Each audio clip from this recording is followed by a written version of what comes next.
And now for the Honorable Member, Mr. Ganesh Mahipaul. Thank you, Mr. Speaker. After being burdened down by a 6.5-hour presentation from the Honorable Dr. Ashni Kumar Singh, Mr. Speaker, every member on the government side that stood and spoke so far just kept regurgitating parts of his speech. And we keep hearing that over and over. And I thought with a fresh face in the public service ministry, we would have heard something that is very much of substance for the public servants. We heard what he's talking about, delivering better public services, which I agree, we need better public services, but we need the public servants who are going to deliver the proper public service to be treated properly. And you said absolutely nothing about the actual public servants who deserve better than what they're getting under your PPPC government. What the public servants want to hear, Mr. Speaker, is an update on the public service rules and regulations that have been in existence since 1987. What the public servants want to hear, Honorable Zulfikar Ali, is a revisit to the slavish hours that they have to be there from 8 in the morning to 4:30. They want us to modernize the actual system that they function in so that they can be comfortable and deliver that very service that you speak of. What they want to hear is a recommendation. The public servants want a recommendation from us which we deliver to them for you to adopt, and that is to give them the opportunity to move beyond the 55 age to 60. They want that as an option. They don't want to fall off the system at 55. Some of them want to go on. But you know what the PPPC does? They pull who they think can go that extra 5, give them a contract with huge sums of money, and then pay them and leave off the actual public servants who can give us an additional 5 years of service as an option, not as not as an option. Those are things you should have spoken about. The people in the public service who have to deliver the work to the population, they want a better system. And I thought you would have addressed that. But no, you spent over 20 minutes of your presentation to talk about the APNU and the AFC doing nothing.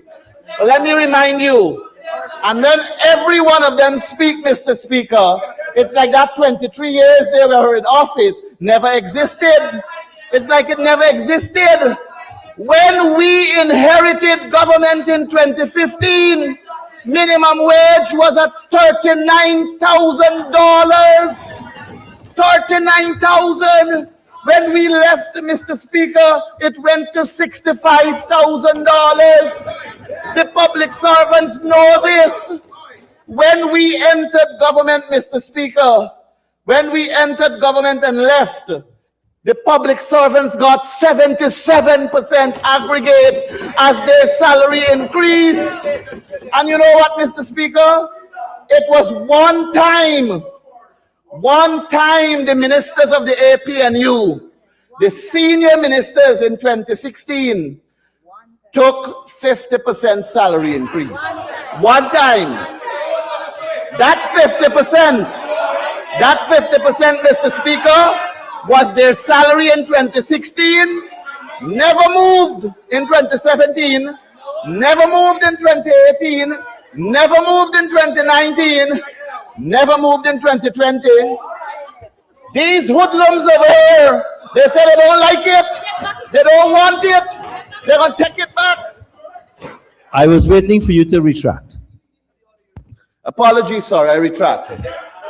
Sir, these people over here, these honorable people, they don't want it. They're going to put it in a special bank account, and they're going to take it and they're going to share it out to do projects. Mr. Speaker, today, they are enjoying that 50%. And they have added 40% more on that 50%. So from 2020 to now, they're enjoying 90% salary increase. Their salaries are in the millions of dollars. And every time, sir, every time they give the public servants a 10%, they're taking it too. They're taking it too. And 10% on $100,000 is not the same as 10% on $1 million. So they can live as fat cats. And the people, the ordinary people who have to deliver the service, they are just simply skinny cats. Very unfair to the public servants. Mr. Speaker, Honorable Zulfikar Ali, I thought he would have been impressive, but he really and truly was not. He disappointed. Mr. Speaker, this is an imbalanced budget. This budget is not balanced, Mr. Speaker. Mr. Speaker, we are told that this is a historic budget, $1.558 trillion, the largest in our nation's history, but size alone does not make a budget significant, and it certainly does not make a budget people-centered. What matters is how the money touches and improves the lives of those who wake up every morning to go to work and are forced to struggle to survive. Growth without fairness and equity is not progress. Spending without fairness and equity is not people-centered development. Mr. Speaker, when we follow the money, the pattern is clear. Hundreds of billions of dollars are channeled into infrastructure projects and mega capital works. These will benefit large contractors, developers, importers, and well-established businesses connected to the PPPC. What is worse is the infrastructure projects and mega capital works are characterized by wastage and the unparliamentary C word. Let me be clear, Mr. Speaker.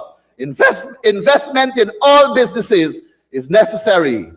Development is necessary. The problem is when it is geared to benefit the rich at the expense of the poor and vulnerable. Development that is skewed to enrich the already rich while marginally helping people who are in dire need of direct assistance creates inequality, not inclusion. It pushes the people further into poverty. This budget overwhelmingly strengthens the position of those who already have, while offering little or no relief to those who really need it. Mr. Speaker, consider senior citizens. We're asking them to live on $1,500 a day. $1,500 a day. Those are the people who toiled in the soil of Guyana to put us where we are today. And we are asking them to go out and find another job instead of enjoying their grandchildren. And you know what is the job they oftentimes get? A security officer in the latest of nights. They have to be a security officer. And you know for who? One of the companies that are getting the billions of dollars that are in this budget. And then they are being underpaid as the security officer. Quite unfair to our senior citizens. I thought they would have at least tried to give the senior citizen $100,000 a month, at least. Mr. Speaker, public assistance stands at $25,000 per month. Mr. Speaker, this is less than $900 per day. Not enough for food, rent, transport, utility, and health care combined. This does not lift people out of hardship. It merely keeps them in poverty. A budget that puts people first would have aimed to reduce poverty, not administratively manage it. The public assistance program requires a forensic audit to weed out the friends, families, and favorites who are barefacedly receiving it without satisfying the criteria and are in the financial position to provide for themselves. Mr. Speaker, I call on government to provide water and electricity subsidies to those who legitimately qualify for public assistance in the case as pensioners. The government must make public clear, objective criteria for people to qualify for public assistance. Homes with special needs children should also receive help through subsidies on water and electricity. Adoption of this suggestion will suggest putting people first. The increase in the income tax threshold to $140,000 is presented as meaningful relief. But Mr. Speaker, the reality is this: VAT remains unchanged. Direct and indirect taxes still bite the poor hardest. Rising prices erase marginal gains. A worker earning slightly above the threshold is not suddenly better off. Their wages are still well below prices. In relation to the cost of living, this is not relief. Mr. Speaker, in this oil-rich economy, which is experiencing rapid growth, this budget does not meaningfully redistribute resources to help the poor and vulnerable. Those who benefit most from growth contribute the least proportionally. This is not balanced. This is preservation of privilege. Mr. Speaker, a balanced budget must share prosperity fairly, protect the poor, and empower the vulnerable. Most importantly, it should reduce inequality. This budget does not do that. Mr. Speaker, social support increase are modest and reactive, while capital spending expands aggressively. The result is a widening gap between those who benefit from growth and those who work hard to realize growth. The working people, that is, Mr. Speaker. They merely see people getting rich at their expense. This is not a fight against businesses. It is a call for fairness. This budget creates two Guyanas, one accelerating with opportunity and the other fighting for survival. Mr. Speaker, I turn my attention to the Ministry of Local Government and Regional Development. For the fiscal year of 2025, Mr. Speaker, this ministry was allocated a staggering $41.8 billion. Of that sum, $38.7 billion was earmarked for capital expenditure, while $3.1 billion for current expenditure. These are not small sums. These are the people's monies, hard-earned, sacred and entrusted to the government under the promise of development, infrastructure, and improved living condition. Mr. Speaker, under the capital profile alone, $2.7 billion was reportedly spent, approved by this Honorable House, on the clear assurance that tangible, visible, measurable works would be delivered. We were told that there was going to be a design and supervision consultancy for Border Green, amounting to $40 million, $260 million for phase 1 of Border Green, $50 million for the rehabilitation of the East Rumvelt Market, $100 million for the rehabilitation of the La Penitence Market, $75 million for the green space at Merriman's Mall, and $200 million for Stabrook Market. The remainder, we were told, went into drainage work. Mr. Speaker, the budget books says that every cent of the $2.7 billion was spent, fully spent, exhausted, gone. And so I ask on behalf of this House and the Guyanese people, where is the work? Where is the $200 million worth of rehabilitation at Stabrook Market? Where is the $75 million green space at Merriman's Mall? Where is the $100 million rehabilitation of Alboystown Market? Where is the $50 million rehabilitation of the East Rumvelt Market? And where, Mr. Speaker, is the $260 million phase 1 of Border Green? There is no evidence of any. This is incompetence and wastage. There is need for a forensic audit. These are questions of public trust, fiduciary duty, and financial probity.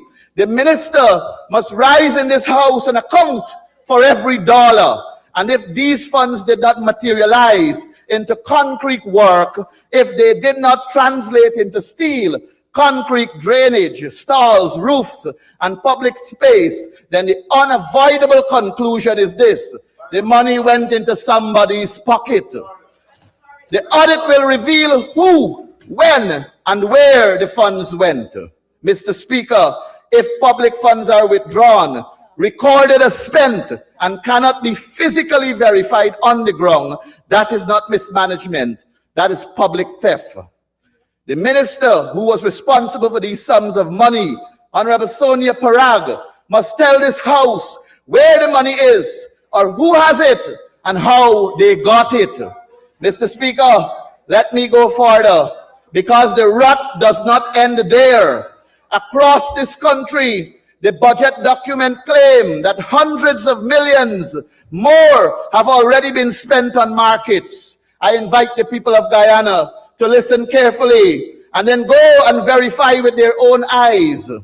We are told $800 million was spent on the Palmyra Culture Market in Region 6, 100 million on the Port Kaituma Market, 200 million on the western section of Monrepo Market, 75 million on the Unity Market, 50 million on the Rose Hall Market, 75 million on Bath Market, 50 million for the Rosignol Railway Line, 200 million for Anna Regina Market on the Essequibo Coast, 30 million for Port Morant Market, 180 million for number 79 Market, 40 million for the Lethem Municipal Market. Mr. Speaker and members of the viewing public, the budget states that in 2025, all of this money was spent out. Gone. Not allocated, Mr. Speaker. It's spent out. I therefore issue a direct challenge to the government. Let the man in the street see if these markets reflect these astronomical sums that were allocated in 2025 and spent out. Let the vendors, the residents, and the commuters judge where the $2.7 billion and hundreds of millions more are visible in actual work or only on paper. Honorable Member, you are now into your additional 5 minutes. Mr. Speaker, I have visited these locations. I have walked on the ground, and I say without fear of successful contradiction, the evidence does not match the expenditure. The book tells one story, but the reality tells another. And when the book and the reality part ways, the banned C word enters the fora. The audits will reveal the reality. This is a grave matter, Mr. Speaker. It strikes the heart of lack of transparency, accountability, and good governance. I sincerely hope the Auditor General is listening, because this House has a duty not to rubber stamp deception, and the people of Guyana deserve answers, not excuses. Additionally, in 2025, Mr. Speaker, this Honorable House approved $41.8 billion. It was done on the clear basis and understanding that specific targets would be met. Program 1 told us 25 staff would be trained. Unfortunately, only 6 were trained. Program 2 told us regional development, 8 staff will be trained. Sadly, only 2 were trained. Program 3 told us 180 staff will be trained in specific areas. Only 68 were trained. We were promised 53 new infrastructure projects that would be developed. Only 26 were developed. We were told 20 existing infrastructure projects would be improved. Only 12 were improved. Perhaps most importantly, we were told 30,000 entrepreneurs will get help. Only 21,547 got.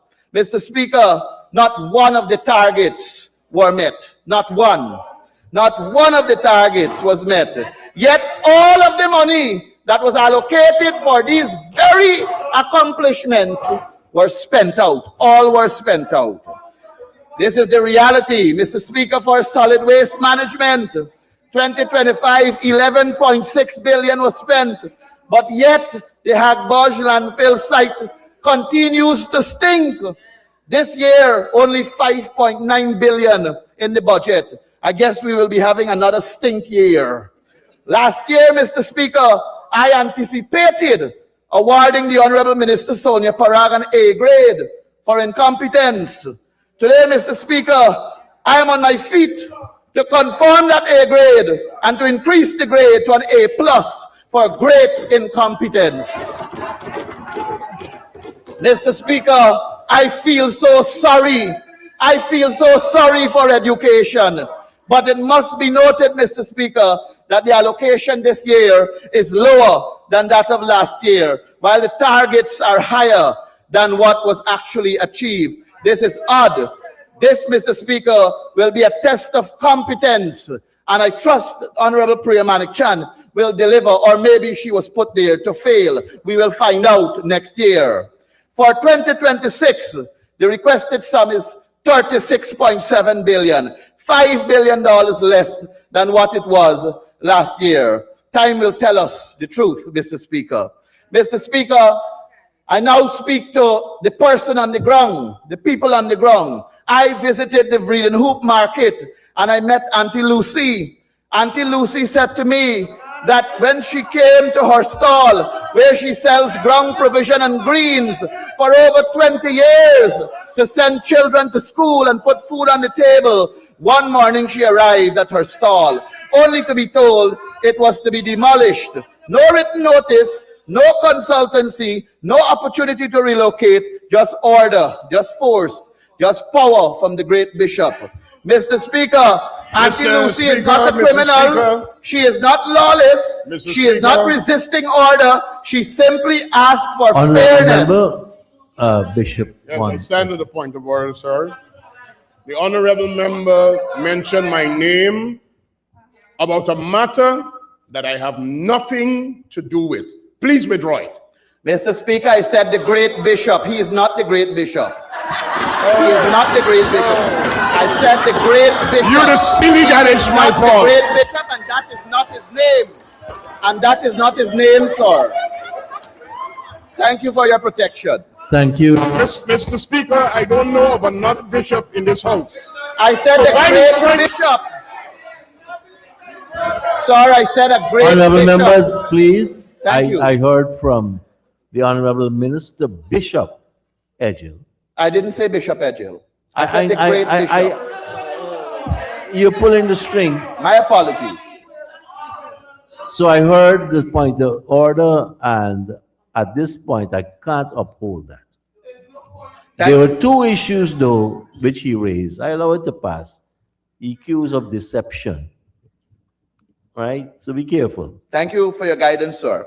Sir, I also met... You have a minute to conclude. Sir, I also met a gentleman by the name of Mr. Ramesh, who's complaining that he's a contractor and he's not getting any work simply because he cannot pay a bribe. But he sees a lot of people paying bribes and getting work. I don't know if it is true. That's what he told me, sir. Jennifer Daniels from Linden also told me. But you know better than that.